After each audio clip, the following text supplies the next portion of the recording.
Bicol Philippines Online World, maray na hapon. Ako po si Jonathan Maestrado. Ako naman po, si Miles Melia Kompetente. Lunes at Biyernes kada alas 5 ning hapon, mairibanan po kita para sa mga impormasyon po na lugod maging giya nindo. Asin ang mga lokal na baleta, iahatod naman kan sa tuyang kaibanan at sa tuyang ka-co-op sa Ciudad de Legazpi si Karen Canon sa tuyang news segment na #Bicol.ph.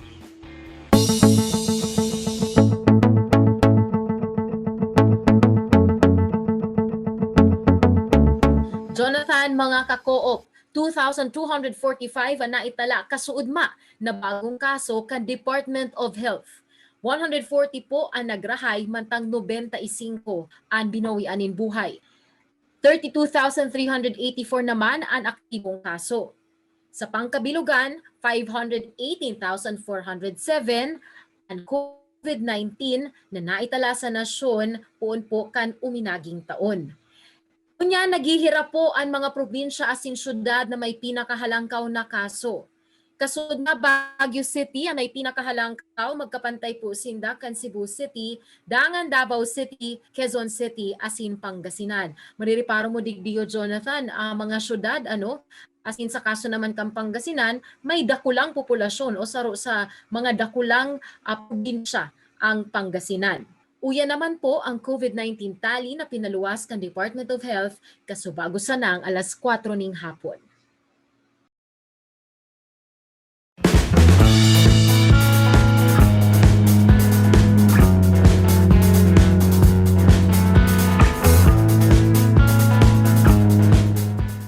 Aramon naman muna ang magiging kabugtakan kan sa tuyang panahon at siya nasing sa aga. Nasa linya na si Sir Michael Francisco, mahali dyan sa Pag-asa Southern Luzon. Maray na hapon, Sir Mike.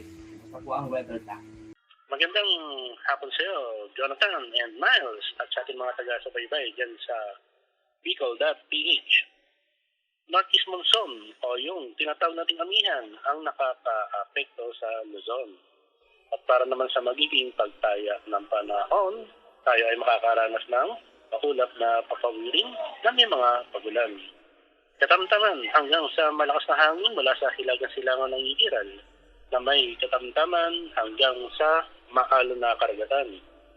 Wala tayong nakatakas na giluwanin sa anumang seaboards ng Bicol region. At sa ngayon ay mababa ang tsansa na magkaroon ng low pressure area o pumasok na low pressure area sa loob ng Philippine Area of Responsibility at maging bagyo hanggang sa katapusan ng buwan ng Enero. Ang agad ng temperatura, 23 hanggang 31 degrees Celsius. Mula sa Pag-asa, DOST, Legazpi, Michael Francisco, nag-uulat. Los Mabalos, Michael Francisco, weather forecaster kan Pag-asa Southern Luzon.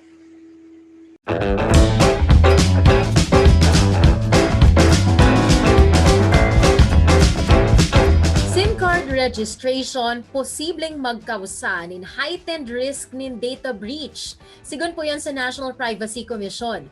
Ang implementasyon kaini posible subuot na magkausan in massive collection of personal data sa bilog na Pilipinas. Kaya naman, sigon kay Privacy Policy Officer kan NPC na si Grace Villasoto, daining kasiguraduhan kung kakayanon ba ka nasyon na masecure ang siring kaining kadakulang database. Posible subot ini magtaoning huma siring kan bako otorisadong transaksyon asin panghihimasok o kaya naman pangingiaram sa pribadong buhay nin sarong tao asin sa mga diretsos kaini. Ipigkumpara niya pa ini sa 155 na nasyon na igwaning mandatory SIM card registration policy, alagad da iman napatunayan na epektibo ini sa pagresolbe ng kriminalidad. Sigo naman kay Pierre Tito Galia kan democracy.net.ph ang pagrehistro kan SIM card epektibo subot sa mobile governance asin mobile commerce. Pero bako sa pagpapababa ning kaso ning krimen.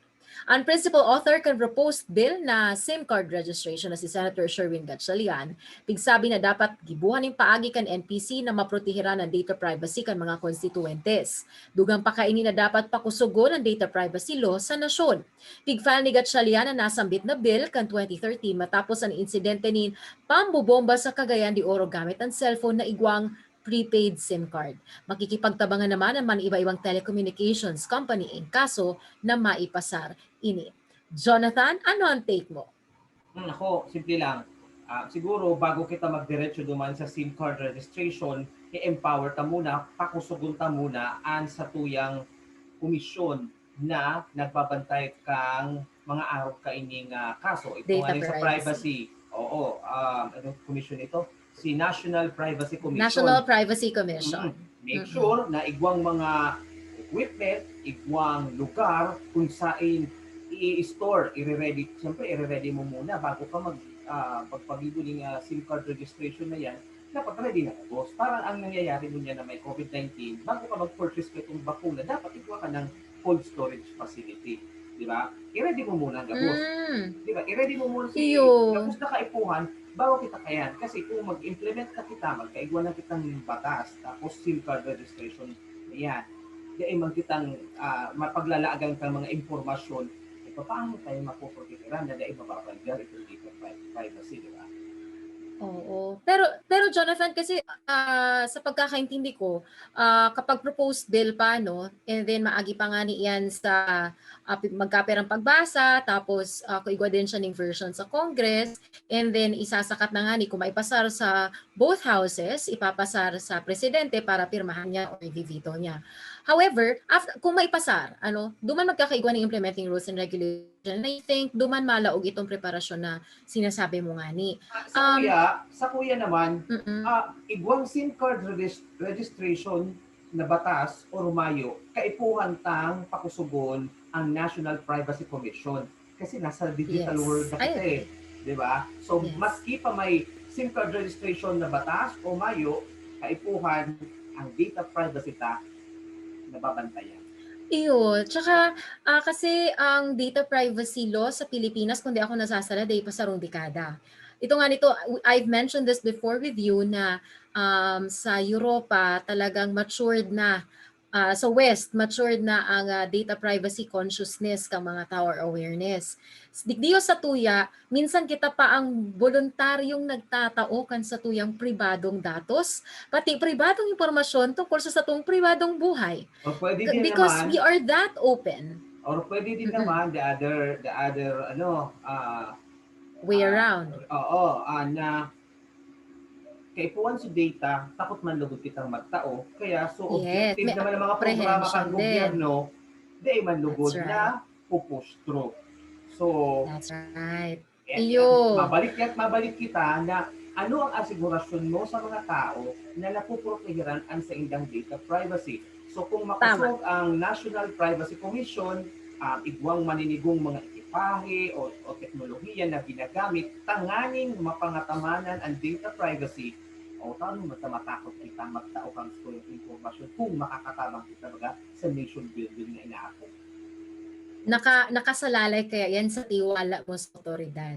Kung ikaw may duda sa otoridad, madidipisilan ang araw kayo ni maski magayunan pa nga ni ang obheto na maprotehiran, ma-erase o maibitaran na itong mga scamming na ginagamit ang mga prepaid SIM card or burner phones. Pero yun nga, kaya puwanta din maintindihan or kaya puwanta din na ipaabot siguro sa satuyang mga lawmakers na sa pag-ibo po ng batas, maski pa nga ni sinabing kaisipan po nindo yan, ngayon man pag-atid-atidan mo na, mantang nakapropuesto pa siya, kung ang ma-outweigh kang benepisyo itong cost arog kang data privacy breach. Simple lang baga, gusto mo maging makaskas ang dalagan kan sa imo magayon na auto, o di pa karay mo ang tinampo. Parang data privacy. Gusto mo na masolusyonan ang arog kayong mga scammer, maparikas, sa paagi ng SIM card registration, o di supportaran mo ang komisyon. Oo. Pero lang kasimple. Di kita tulos magduman sa SIM card registration na aram tama na suma-implement na body, di ipaarog kayan ka-ready. O di ipaarog kayan ka-equip. Credible. Tama. O, ini naman natin mahal sa 50 food micro, small, and medium entrepreneur. Ipinasairaron po sa libreng food handling and safety seminar. Padrino ang Iligas City Planning and Development Office o CPDO. Ini po tanganing kumbaga matabangan ang mga saradit ng mga negosyante na makalagpas sa mga angat kang pandemya. Gala na to pwede. Siyempong tapos na ang kontrata bilang paratukdo sa China kan 31 anyos na si Marisha Ray Daphne kan magpuon ang COVID-19 duman. Nakauli na siya sa pamilya sa barangay San Juan, Iriga City antes magdeklara ng lockdown ang gobyernong Pilipinas. Kaya mantang daipaliwat makakapag-abroad, ginamit niya ang naipon para buhayon liwat ang negosyong milk tea na napunan niya na kan taon 2015. Nagpatok ini, urog na kan may general community quarantine. As of the moment, lumago na yung business. Starting from 6 flavors, 25 na kami ngayon. Nakabili na din ng motor and nakakapag-purchase na. And may delivery team na kaming 10. So, ganun kalakas yung online business. Kasabay kan paglago kan negosyo ngunya na may pandemya, nag-isip sindang paagi para padagos na magkita, mantang dain nababalgar ang health protocols. Talagang kailangan naka-sign lahat, plus alcohol, face mask, face shield, social distancing. For preventing the transmission. Kabilang si Marisha Ray Daphne sa nasa 50 partisipante kan ginibong duwang aldaw na food handling and safety seminar sa sarong resort sa syudad. So yung mga ganitong klaseng seminar na binibigay ng Iriga City, talagang makakatulong talaga sa amin kasi baka may na-bypass kami or may hindi pa rin kami alam. Ang City Planning and Development Office o CPDO ang padrino kan aktibidad na ang katuyuhan, matabangan ang saradit na negosyante na makapagpadagos sa tahaw nin pandemya asin mamantinir na ligtas man ang mga consumer. Para po padagos na matabangan, matawanin additional skills, additional knowledge ang satuyang pong mga entrepreneurs and at the same time po maging mas confidence sinda sa pagpapadalagan nila kan sa indang mga negosyo and at the same time po maging mas resilient po kita, resilient ang at satuyang mga business. Naglalaom ang CPDO na sa tabang kan ginibong seminar, mayo ng mga may negosyong konektado sa pagkakan ang masisitar oras mamag-inspeksyon ang sanitation team kan City Health Office. Para sa Bicol.ph, Jonathan Maestrado. Masunod na po mga baretang lokal na hatod ni Karen Canon sa #Bicol.ph. Itis na yan sa online magazine show kan mga Bicolano. Iniyan Bicol.ph.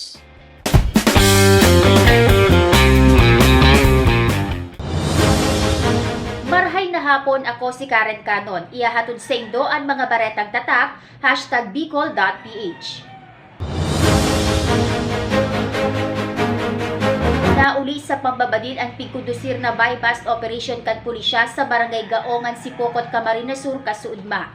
Gadan sa operasyon ang duwang sospek na pigbistong sinda Ronald Arago alias Onad asin Bartolome Lausin parehong residente kan barangay Tara, Sipokot. Sigun kay Police Lieutenant Colonel Albert Joven, hepe kan Sipokot Municipal Police Station, basta na sa nadaang duminulag ang duwalo na din bihikulo kan matunugang pulis ang sa indang katransaksyon. Pero sigun kay Joven, si alias Onad ang pinaka-target ninda sa bypass operation na dati nang nahampang sa kasong iligal na droga kan taon 2016. Duwang plastic sa shaylog ang pigtutubod ang shabu. Kalibre 38 badil asin improvised shotgun ang na-recover kan pulisya sa duwa durante kan operasyon. Ito po, nanlilaban po. Bali, nakatunog po na mga pulis ang kanyang transaksyon and then ang ginawa po is tumakas. Lulang-gulong sa sakyan. Inapol po ng mga operatiba and then hanggang na corner, yan po, puputok po yung mga suspect hanggang sa nag-retaliate po yung mga operatiba hanggang sa naging kausa po ng pagkamatay ng dalawa. Ibig sabihin po, sir, nasa sakyan sila nung manlaban? Opo. Nung na-corner, lobas po yung dalawa sa sakyan, nagkaputok po sila ng baril. Saroan na italang gadan sa syudad ni Naga huli sa COVID-19 basado sa pinakahuring datos na ipinaluwas kan Departamento de Salud ngunyan na aldaw. 18 naman ang bagong positibong kaso halis sa Albay, Camarines Sur, Masbate, asin Sorsogon. Igwa na din total na bilang na 4,258 na nagpositibo sa COVID-19 sa Bicol. 644 kaini ang daipa nararahay, mantang 174 na ang bilang kan mga nagadan. Sarong butanding na mataan harani sa Pierkan Pasakaw, Camarines Sur. Construction worker na kuanan video ang paglangoy kaini harani sa inda. Uya ang report. Ang ganda, butanding! Yes! Labian kaugmahan kan mga construction worker na nasa Pierkan Barangay Santa Rosa del Sur sa Pasakaw, Camarines Sur kan mahiling ang paglangoy kan butanding paparani sa inda bandang alas 11 nin aga kasuudma. Saro sa mga enot na nakahiling kaini ang construction worker na si Diosdado. Dito po namin nakita kahapon yung butanding kung saan po dito sa kinakatayuan po nagtatrabaho. Papalapit na lang po siya 3 meters away. Kala namin pating. Yung pala, sumigaw yun ikaw kasama. Nakalaon! Sa edad na 46 anyos, ngunyan sa nada siya nakahiling nin butanding, kaya di niya pinalagpas na makonan ininin video. Kasi first time namin makakita dito ng butanding. Dai pa manin opisyal na report na nariresibian Coastal Resource Management kan Pasakaw dapit digdi. Nahiling na sinamanda kaya aninda ini na ipig-post sa social media. Kaso bagong aga kan magbalik sinda sa lugar alaga day na nahiling ang butanding. First time po ba ini ma'am na may nahiling na butanding duman sa area? Sa area po, actually, bako na po siyang first time kasi, pero pwede sa kaibahan ko sa opisina, nakahiling naman po single during the Seaborne Patrol Operation. Pareho din pong area po. Okay. Ano po ma'am ang indication pag may arog ka iyan na butanding sa area? Actually po, ang presence niya, posible po dahil sa temperature kang dagat. And then sa klase din po, kang pagkakanaigwa sa area. Kasi ang whale shark po, saro po siyang filter feeder. So, posible po, nayaon siya dahil duman may pagkakantong presente sa lugar. Apwera sa mga butanding, dakulman na pawikang nahihiling sa kadagatang sakop kan Pasakaw. Nagkapirang estudyante sa Albay na nagkukuhang health-related courses, pabor na maibalik na ang face-to-face learning. Commission on Higher Education o CHED sa Bicol, may paliwanag katakod kaini. Uya ang report. Nairaos kan 18 anyos sa si Shanae ang first semester kan sayang pagklase sa nursing sa paagi nin online class. Pero aminado siya da inagin madali ang online class. Para sa akin po mahirap din kasi minsan walang internet connection, pawala-wala siya. Tapos minsan din hindi kami nagkakasabay-sabay na sa pag-lesson, yung iba wala kasi yung teacher din kasi late mag-submit ngayon ng mga modules na pinapagawa. Tapos mahirap kasi para sa akin hindi man ako masyado nakaka-intindi sa sa online. Tas yun parang mahirap ipag-aralan sa online. Mas maganda pa din pag face to face siya. Yun lang po. Kaya kan maaraman ni Shanae ang joint resolution kan CHED as in DOH sa pagtugot kan face-to-face learning sa mga nagkukuang health-related courses sa mga nasa Modified General Community Quarantine Area, pinaburan ng ganya ini. Mas maganda kasi kunwari kapag may mga laboratory, ganyan, mas maganda may experience ka, lalo na ngayon na ang course na nursing, ganyan, mga medical. Maskan pirang estudyante na nagkukuang radiologic technology uyon sa face-to-face learning. Sayang sa nadaa para duman sa nadipisilan sa online class, hulitan nagpundo na mag-eskwela.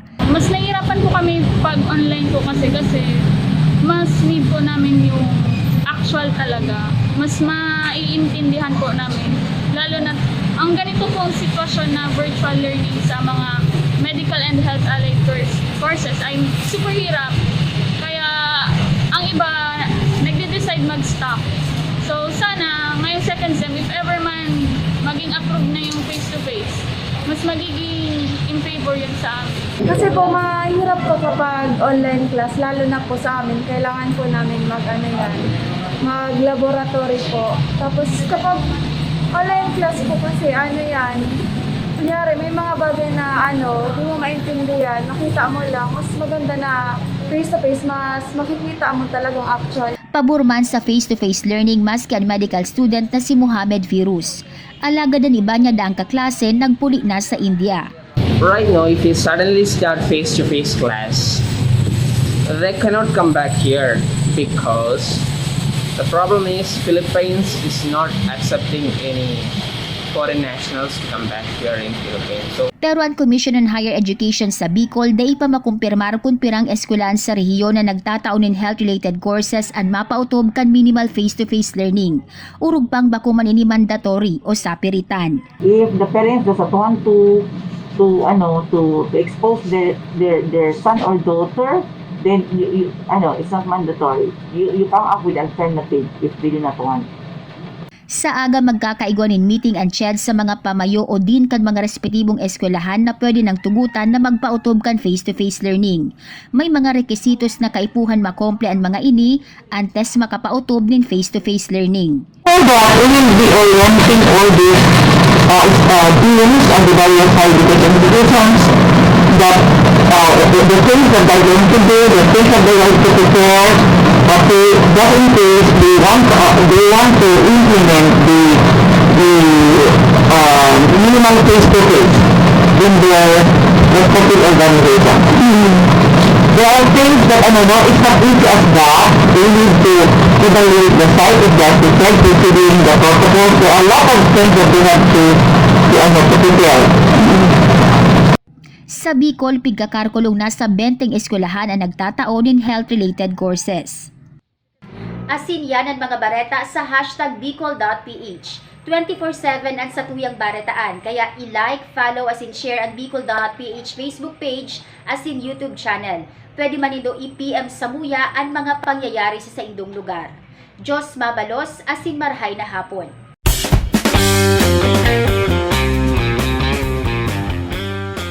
Nagpabalik ang Bicol.ph, ang pinakabagong online magazine show kan mga Bicolano o listen, sabi nga sa kanta. Magkakaigo po ng scheduled power service interruption sa Enero 29. Sa aga po yan, Biyernes, alas 8 ng aga, sundo alas 5 ng hapon. Ang mga lugar pong maapektahan kan brown out, yung mga barangay sa Pasakaw, Camarines Sur, urog na po ang bilog na barangay Karanan, sa Rimao, Mobo, Antipolo, Dalupaon, Tilnac, Santa Rosa del Norte, Asin Sur, San Cirilo, Pongol, Balogo, Kitang, Bahay, Puko, Asin Iyulan. Maapektahan man ang mga taga San Fernando, Camarines Sur, urong na po ang mga taga Barangay Vital, Ngaran, Pinamisagan, Asin Putbo. Mga ka-co-op, sa aga na poan kan libreng fitness training asin Zumba Retro dyan sa SM City Mall Legazpi. Po na yan sa aga. Sagkod Pebrero 28 kada weekends. Aba, ang schedule po alas 6 ning Banggi, tuyong Biyernes asin pagsabado asin Domingo naman alas 5 ning hapon. Sa roof deck o sa parking area kan mall yan gigibuhod. Kaya naman sa mga wellness is life, makibayle asin mag-ehersisyo na. Mantang pigo-obserbar pa magirarayan proper health protocols. Aram mo, Jonathan, nariparo ko sa Legazpi ang mga activities na araw kay ni, physical activities, banggi ginigibo. May lang. I just noticed. Pero although, baka mas pares ko pag hapon na. Iyo, paghapon. Tsaka, iba itong anticipation. Minsan kaya ako talaga, didipisilan na ako yung magbatang amay. Matapos kita mawara sa morning show. Ako magturong din amay. Ito. Yan lang. Sunday ka nag-exercise? Sunday ka nag-exercise? Naku, kitang ginigibo pang gano'n. Magkaroon mo na ako kita. Sa bagay, mahiro ka man. May daw man na talagang lakaw man sa naling lakaw. Good job!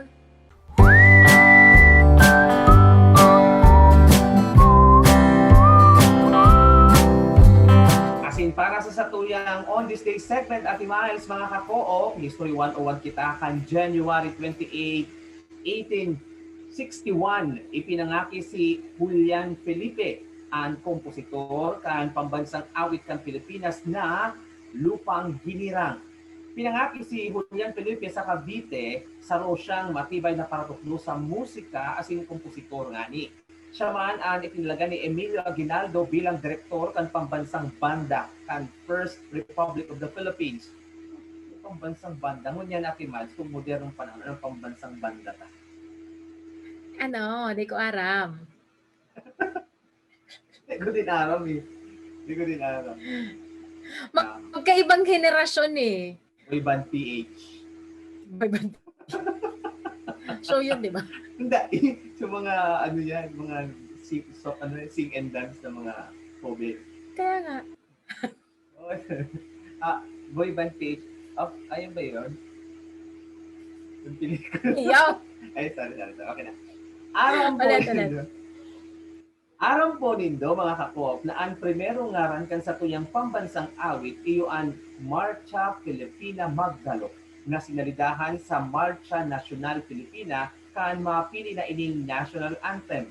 Primero ining pigtugtog kan banda sa San Francisco de Malabon sa aldaw kan pagpapahayag din katalingkasan kan nasyon kan Hunyo 12, 1898. Ipigsalin man ang kanta sa Ingles taon 1920 na may titulong Philippine Hymn. Taon 1940 kan isalin naman ini sa Tagalog na may titulong O Sintang Lupa. Pagtukaw ni Presidente Ramon Magsaysay, nagbilog naman siya ng komisyon kay itong Secretary of Education na si Gregorio Hernandez para baguhon ang tirang tataramong Tagalog kan pambansang awit. May 26, 1956, primerong pigkanta ang Lupang Hilirang bilang pambansang awit kan Pilipinas na yun na ang tigkakantata sundo sa mundo. Yan po mga ka-co-op, ang Bicol.ph ngunya na Webes ning hapon. Mag-iribanan po kita sa aga, alas 5 manggiraray, tandaan Lunes ag Biyernes, yaon po ang Bicol.ph, kaya giraray i-like, follow, and share ang sa muyang Facebook page para po maaraman nindo. Kung nakas kami, nagpapaluwas na kan sa muyang programa tuyong pagkahapon, asin mag-subscribe man sa mong YouTube channel. Bicol Philippines Online World. Buhay! See you tomorrow!